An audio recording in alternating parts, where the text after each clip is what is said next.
on res. I mean, it's something I always like rant about, I guess. But like, it kind of makes sense they ask it if I rant about it. But so, chat, I can't talk about it right now. But yeah, we're definitely looking at Mercy. Mercy's definitely getting some like very interesting and sweet changes. I'm excited. And we'll be able to talk about it later on. TM? Soon TM. Got it. I just like made my week. Thank you. No problem. Season 2, like there's like the bell curve, like the entire population, you know, everyone's SR is on it, like the average is like sort of this peak. So imagine I'm making this curve, right? In Season 2, we did this, and it was bad. Everyone noticed and was like, why are our matches like so bad? So what the MMR reset is suggesting is like, let's go from this to this. And it would be it would be horrible for a while. And if it's kind of thing of like, if you could tell me that like, you know what, we're going to do an MMR reset, and then immediately after, everyone's going to play 50 games, then you'd be okay. That'd be fine, but that's not going to happen, you know, because like, you know, people, you know, they take breaks, they come back. Come back a month or two later. Right, you know, or just, you know, just it would be bad. So there's a whole lot more stats and like literally flooding your screen with stats. I think that's like the tab screen isn't necessarily the best place for that, but that's something like when we implement match history, which we're working on. Oh, we'll get there eventually. I soon, think that's TM. Less soon. Okay, far TM. But someplace in between. But when we do get to that, I think that's a much better like sort of or improvements that you guys can talk about in terms of esports. We're doing all kinds of stuff for spectator mode. We're doing a lot of like camera work. We're doing a lot of stuff that stuff with replays. That's another thing that we're working on that too, chat. Because replays are actually like a really cool thing for esports broadcasts. So you can do stuff like being able to like do really cool instant replays and not just do it from like the view that like the player's view, but actually be able to like do an instant replay where we can like move the camera around and like get a full replay where you have full control of any point. Yeah, or being able to go back and say like, hey, all right, you know, this Trisha made this awesome pulse bomb play. Let's go back in time to like look at that, but then don't just look at it from Trisha's point of view, but like move the camera around so we can actually get like an awesome view and see all the carnage, you know, like perfectly framed. So there's stuff like that. Like we're doing a whole lot of difficult, again, very difficult to talk about. That's something that we know about all the feedback. There's some things that potentially we could do quietly with the matchmaker that we might like look into. I think a lot of the issues, the kinds of things that I would love to try to address are, I think some of this will help with toxicity, which is I know is like sort of a big thing for everyone. Like, hey, if we can like prevent situations where like multiple people want to play the same character, but then like, oh, let me play this character or I throw. Okay, so if the matchmaker can try to be like smart about preventing those kinds of situations, that would be a big win. Yeah. If we can prevent the sort of situations where no one plays support or tanks, that'd be a big win, right?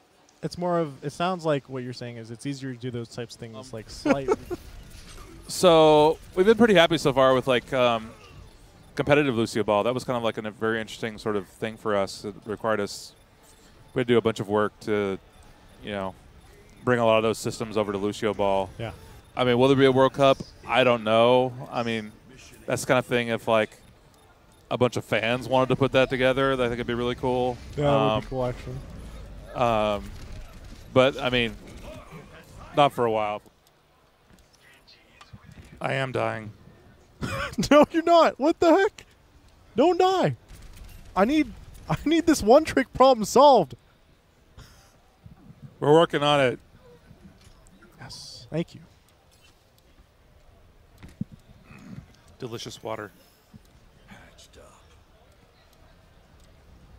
The like negative psychology around it, you know, that the feeling of like, oh, I have to play this game. I have to play it. Yeah.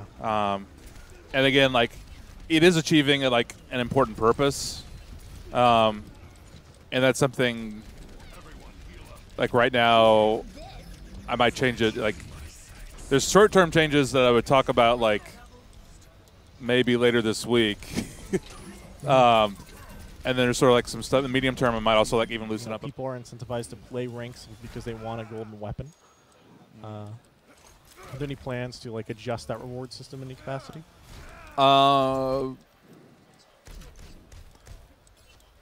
Again, I can't talk about Season 6 too much.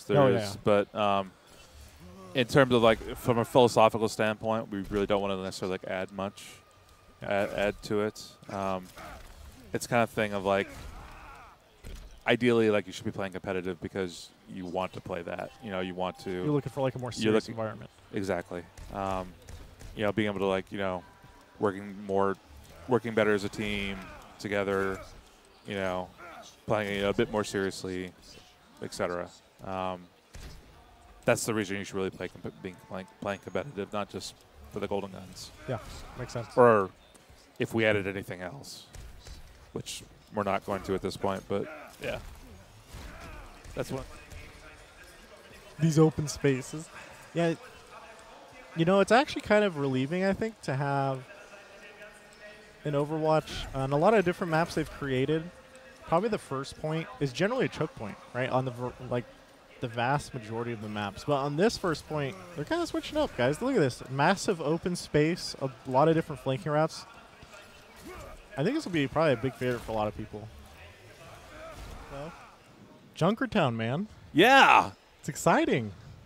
I can't really do the like, Junkertown. No, it doesn't work for me. But like, yeah, it's pretty exciting. I noticed that in the first section of the map, it's a lot more wide open in comparison to a lot of the other maps in Overwatch so far. It was like pretty refreshing, honestly, to sit there. It's like first time I load up a map and I just see all the different like flanks I can go on instead of just being like a singular choke point. I think that was, I don't know, I think a lot of people are going to like that change for Junkertown in particular. Well, it's a nice break from the rest of the map. Like early on, there's not like a lot of high ground either. It's pretty limited. Yeah. It was like in a couple of the first buildings, there's like, some like ledges, but then like later on, there's a little bit more, There's a lot of flanking routes. Definitely. Definitely. Did you guys encounter any, like I know Blizzard, you guys tend to make maps over like long periods of time internally. Can you say like how long Junkertown start to finish has taken? Because it looks like a very detailed map with lots of different flanks. The art on it is amazing.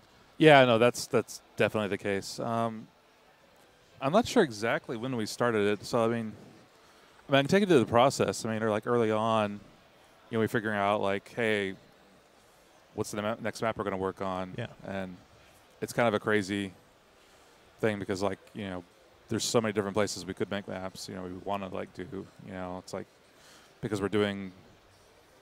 Overwatch is set in the future, like on Earth. There's like all these like great locations that people that we want to do, that players suggested.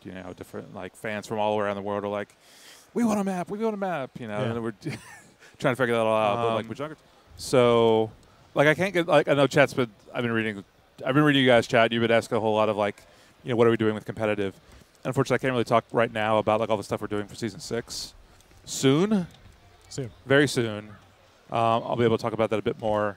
But we definitely are making some adjustments to try to address that particular issue.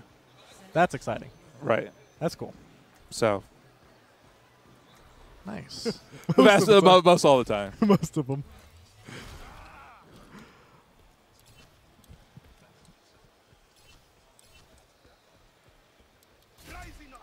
Let's see.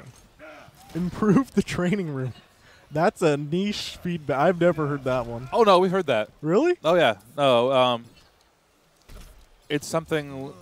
So when you say, like, improve the player room, the training room, I think a lot of it comes down to it's like, hey, is there, like, a better place that I could really, like, practice my aim? Right? And, like, some kind of, because I know there's, like, those kinds of, like, maps exist in some other, like, FPSs. And I think it's a great idea. But, well, it's one of those, like, there are many great ideas out there that, it's just a matter of, like, priorities. Yeah.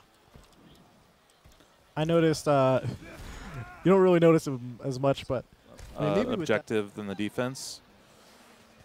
The defense's spawn time slowly ramps up after a certain amount of time, and we essentially we made a change recently that I think is going out 114 or maybe 2 now before that. That basically takes that time and like we cut it in half. Yeah. So we think that's going to have a bit of the impacts because like it's kind of crazy. It's like I think a little bit of stalling is actually sort of exciting. You know, it's like because when you play like the assault maps, it's like there really is sort of emphasis of not just like barely eking out a team fight win, but actually being able to like win it decisively. Yeah. Teams are definitely rewarded by that. Like even if they don't, fully take like 100%, they're able to take, huge chunks of it, and that's something that Skin in pregame before the match starts instead of at the main menu. I don't honestly know. I just want to change it there because sometimes I forget, and then I forget again. Oh my god! An excitement cannon just went off, folks. Oh my god! See over there. Jesus. I hope they don't repeat. Oh no. Anyway.